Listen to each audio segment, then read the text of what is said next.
पुरुष की यौन क्षमता पे भी कोई असर पड़ता है नाइट्रिक ऑक्साइड का? हाँ, ये पुरुष की यौन क्षमता पे बहुत ही ज़्यादा इसका प्रभाव है। अब आप देखिए कि जो आपकी यौन ताकत है, वो जो आप 22 साल के या 25 साल के होते हैं और जब आप 50 साल के होते हैं तो उसमें फ़र्क हो जाता है। तो होता क्या है कि जैसे हमने पहले ही बताया कि जो हमारा जो पेनाइल एरिया है या यौन वाला एरिया है, वहाँ पे भी उत्तेजना के समय खून का प्रभाव, हाँ, ब्लड फ्लो ज़्यादा चाहिए होता ब्लड है। फ्लो ज़्यादा चाहिए ताकि आप जो अपनी सेक्सुअल प्रोसेस है उसको प्रॉपरली कर पाएँ।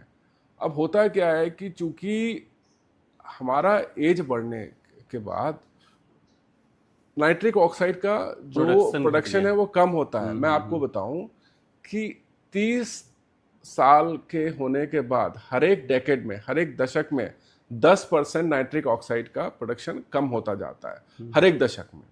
तो ठीक है। आप ये समझ लीजिए कि बाय द टाइम आप 50-55 के होते हैं तो आपकी जो नाइट्रिक ऑक्साइड है वो आप समझ लीजिए कि 50-55% खत्म है। खत्म। इनफैक्ट अगर हम बताएं तो नाइट्रिक ऑक्साइड जब आप 75-80 साल के हो जाते हैं, ऑलमोस्ट 70-80% आपका नाइट्रिक ऑक्साइड जो आपकी बॉडी नेचुरली बना रही थी, ठीक है। वो अब नहीं बनाती है।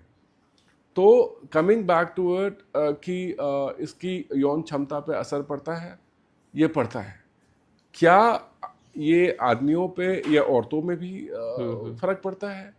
तो हाँ, दोनों की यौन दोनों क्षमताओं में पे है। फर्क पड़ता है।